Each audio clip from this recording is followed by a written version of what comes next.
बहुत सारे लोग ये कहते हैं कि हम क्यों इलेक्शन लड़ रहे हैं, अगर हम इलेक्शन लड़ेंगे नहीं तो हम जीतेंगे कैसे। मैं जिस शहर से आता हूं, औरंगाबाद शहर से, वहां पर पिछले 25 सालों से शिवसेना की हुकूमत हुआ करती थी। जब हम मैदान के अंदर खड़े थे तो यही वो राजनीतिक पार्टियां जो आपको आज उत्तर प्रदेश के अंदर बहका रही है, जो आपको आज उत्तर प्रदेश के अंदर कहती है कि मजलिस क्यों इलेक्शन लड़ रही है। हम जब खड़े थे तो हमारे बारे में भी यही कहा जाता था कि ये इलेक्शन क्यों लड़ रहे हैं, ये किसी को जिताने के लिए आए हैं। लेकिन अल्हम्दुलिल्लाह हमने जब पहला इलेक्शन लड़ा तो 3 विधायक सिटिंग एमएलए हमारे खिलाफ थे और उनको हमने शिकस्त देकर वहां पर विधायक बने। और जब एमपी का इलेक्शन आया, जब सांसद का इलेक्शन आया, तो वहां पर 25 साल के शिवसेना के सांसद को हरा कर आए हैं। तो अगर लोग कहते हैं कि क्यों हम इलेक्शन लड़ते हैं, हम इलेक्शन इसलिए लड़ते हैं कि हम जब तक लड़ेंगे नहीं तो हम जीतेंगे कैसे। झंडा किसी का भी पकड़े हो, इंशाअल्लाह इलेक्शन के दिन जब तुम जाओगे और उस बटन को दबाओगे तो कुदरती तौर के ऊपर तुम्हारा हाथ खुद ब खुद उस पतंग की निशानी के ऊपर जाना चाहिए। और थाना भवन के हमारे जो उम्मीदवार है इकराम कुरैशी साहब, उनको भारी अक्सरियत से कामयाब करना है। एक बार इकराम कुरैशी साहब को वहां से जिताइए, इंशाअल्लाह उनके जीत के जश्न में असद साहब भी आएंगे और तमाम मजलिस के जिम्मेदारान भी आएंगे और हम साथ मिलके ये जश्न मनाएंगे। तो मैं इंशाअल्लाह मैं दोबारा आपसे बात करता रहूंगा, आपके बीच आता रहूंगा। लेकिन अस्सलाम वालेकुम वरहमतुल्लाहि वबरकातुहू।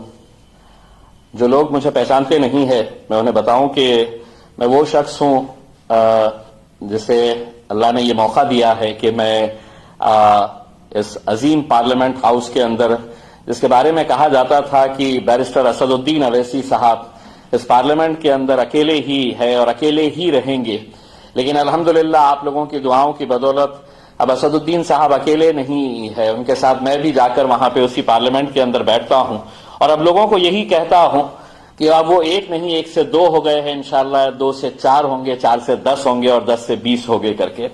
इंशाअल्लाह आप लोगों की अगर दुआएं रही तो ये काफिला और आगे बढ़ता रहेगा।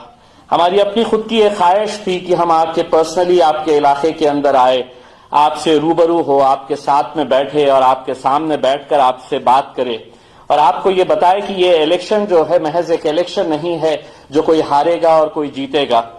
ये एक इलेक्शन ऐसा है जो इस मुल्क किस दिशा में जाएगा और खास तौर से हमारा वजूद क्या रहेगा इस मुल्क के अंदर, इसके बारे में ये फैसला होने वाला इलेक्शन है। बहुत सोच समझकर, बहुत समझदारी का ये इलेक्शन हमको लड़ना है। बहुत सारे लोग ये कहते हैं कि हम क्यों इलेक्शन लड़ रहे हैं, अगर हम इलेक्शन लड़ेंगे नहीं तो हम जीतेंगे कैसे। मैं जिस शहर से आता हूं, औरंगाबाद शहर से, वहां पर पिछले 25 सालों से शिवसेना की हुकूमत हुआ करती थी। जब हम मैदान के अंदर खड़े थे तो यही वो राजनीतिक पार्टियां जो आपको आज उत्तर प्रदेश के अंदर बहका रही है, जो आपको आज उत्तर प्रदेश के अंदर कहती है कि मजलिस क्यों इलेक्शन लड़ रही है। हम जब खड़े थे तो हमारे बारे में भी यही कहा जाता था कि ये इलेक्शन क्यों लड़ रहे हैं, ये किसी को जिताने के लिए आए हैं। लेकिन अल्हम्दुलिल्लाह हमने जब पहला इलेक्शन लड़ा तो 3 विधायक सिटिंग एमएलए हमारे खिलाफ थे और उनको हमने शिकस्त देकर वहां पर विधायक बने। और जब एमपी का इलेक्शन आया, जब सांसद का इलेक्शन आया, तो वहां पर 25 साल के शिवसेना के सांसद को हरा कर आए हैं। तो अगर लोग कहते हैं कि क्यों हम इलेक्शन लड़ते हैं, हम इलेक्शन इसलिए लड़ते हैं कि हम जब तक लड़ेंगे नहीं तो हम जीतेंगे कैसे। ये वो लोग हैं जो हमको कहते हैं कि इलेक्शन लड़ने की जरूरत नहीं है। तुम्हारी जो ये समझते थे कि हमारी मुसलमानों के इलेक्शन का मतलब ये है कि ये जो जितने भी लोग हमें सुन रहे हैं ये इनकी जागीर है समझते थे, जिनका काम ये है कि इलेक्शन के वक्त में वो आएंगे, आपसे वादे करेंगे, आपको मनाएंगे, आपको झूठे सपने दिखाएंगे और आपका काम है वोट देते रहना। लेकिन अब हम अल्हम्दुलिल्लाह मजलिस के लिए और खास तौर से पिछले 1 साल से हमने जो बैरिस्टर असदुद्दीन अवैसी साहब की तड़प को देखा है कि उत्तर प्रदेश के अंदर इंशाअल्लाह इस बार अच्छे नतीजे आएंगे, वो ऐसे ही नहीं आ सकते हैं। हमने असद भाई को देखा है कि दिन दिन भर और रात रात भर गाड़ी से सफर करके वो कितनी मेहनत कर रहे हैं, तो किसके लिए कर रहे हैं। इलेक्शन हम नहीं लड़ने वाले हैं, इलेक्शन वहां पर हम नहीं, इलेक्शन आप लड़ने वाले हैं और इलेक्शन आप जीतने वाले हैं।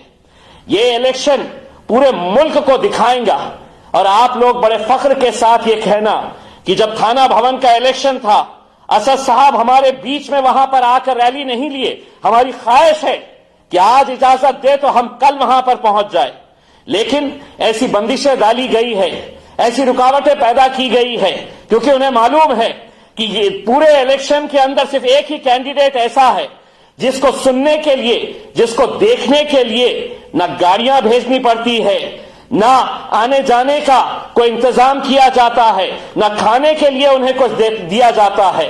ये कोसों दूर से साइकिलों के ऊपर, मोटरसाइकिल के ऊपर पैदल चलकर आते हैं तो सिर्फ वो बैरिस्टर असदुद्दीन अवैसी साहब को देखने के लिए और उनको सुनने के लिए आते हैं। कहीं ना कहीं ये उन्हें ही रोकने के लिए ये सब किया जा रहा है। लेकिन ठीक है, जैसा भी है, आपने फख्र से ये कहना चाहिए कि मैंने जाकर अगर वोट दिया हूं तो सिर्फ असदुद्दीन अवैसी साहब की मोहब्बत के लिए दिया हूं। दोस्तों, मेरे भाइयों, बुजुर्गों, आज मुल्क किस दौर से गुजर रहा है यह आप अच्छी तरह से समझ सकते हैं। आज ही के दिन बजट पेश किया गया है। उस बजट के अंदर दोबारा आपको क्या क्या सपने दिखाए गए हैं। अगर आज भारतीय जनता पार्टी अगर ये कह रही है कि हम ये करने वाले हैं आने वाले वक्त के अंदर, तो मैं आपको एक छोटा सा उदाहरण देना चाहता हूं जो आप हर जलसे के अंदर ये बताइएगा कि आपको झूठे सपने दिखाए जाते हैं। मैं अपने शहर, अपने जिले के बारे में अगर बताऊं तो प्रधानमंत्री आवास योजना के बारे में जब 2016 के अंदर वजीर आजम नरेंद्र मोदी साहब ने यह घोषणा की, ऐलान किया कि हम 2022 तक हर बेघर को घर देंगे, जिसके सर के ऊपर छत नहीं हम उन्हें छत देंगे। करोड़ों रुपए मेरे और आपके पैसों से पूरे मुल्क के अंदर होर्डिंग्स लगाए गए, बड़े बड़े होर्डिंग्स लगाए गए, बड़े बड़े नेशनल अखबारों के अंदर फुल पेज के एडवर्टाइजमेंट दिए गए हैं कि प्रधानमंत्री आवास योजना। मैंने 8 दिन पहले अपने जिले का जब मायना किया, जब रिव्यू किया कितने गरीबों को घर मिले हैं, तो सुनिए आंकड़ा और बताइए जाकर हर लोगों के बीच में कि 52,000 लोग ये सपना देखते रहे 2016 से। सभी ने आवेदन किया, एप्लीकेशन दिए, क्वालिफाई हो गए कि हमें अब घर मिलने वाला है।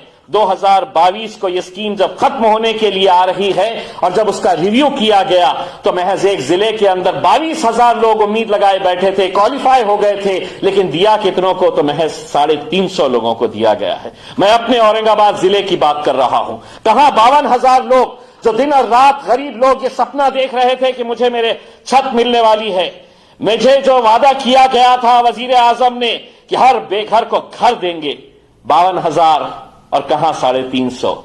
तो ऐसे ही सपने बार बार दिखाए जा रहे हैं। ऐसी बहुत सारी बातें हैं जो हम आपके बीच में आकर बताना चाहते हैं, हम आपको हकीकत से आगाह कराना चाहते हैं। लेकिन भूल जाइए दोस्तों, ये इलेक्शन ऐसा है कि आपको अलग अलग राजनीतिक पार्टी आएंगे, अलग अलग राजनीतिक पार्टी आकर आपको ये समझाएंगे, ये बताएंगे कि क्यों हमने अपना वोट बांटना चाहिए। अगर वो आपको ये बताएंगे तो उनको ये कहना, हां मेरा वोट पिछले कई सालों से बढ़ता आया है, मुझे यही बताया गया है कि मेरा वोट कभी इसके पास चले जाएगा, कभी उसके पास चले जाएगा। लेकिन ये एक वक्त ऐसा है, ये एक वक्त ऐसा है कि तुम्हारे गले के अंदर किसी का भी मफलर हो, झंडा किसी का भी पकड़े हो, इंशाअल्लाह इलेक्शन के दिन जब तुम जाओगे और उस बटन को दबाओगे तो कुदरती तौर के ऊपर तुम्हारा हाथ खुद ब खुद उस पतंग की निशानी के ऊपर जाना चाहिए। और थाना भवन के हमारे जो उम्मीदवार है इकराम कुरैशी साहब, उनको भारी अक्सरियत से कामयाब करना है।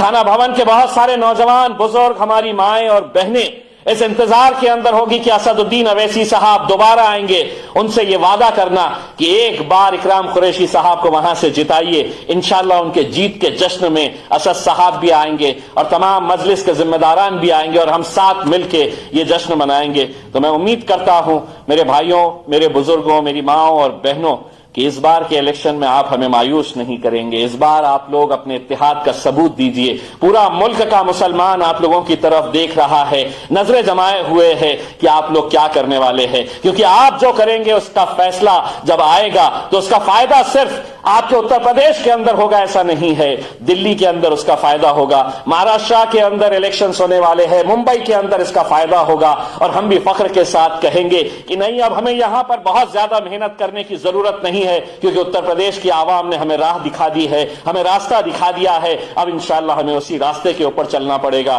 बस मैं यही उम्मीद करता हूं कि आप लोग इकराम कुरैशी साहब को भारी अक्सरियत से कामयाब करिए। मुझे मालूम है कि आप लोगों को बहुत इंतजार है 7 कब बजने वाले थे और कब असदुद्दीन अवैसी साहब आएंगे और आपसे मुखातिब हो। खबरें देखनी हो तो औरंगाबाद अपडेट्स। अब होगी हर खबर अपडेट, क्योंकि आप देख रहे हैं औरंगाबाद का number 1 YouTube news channel Aurangabad updates. Aurangabad का अपना YouTube न्यूज चैनल।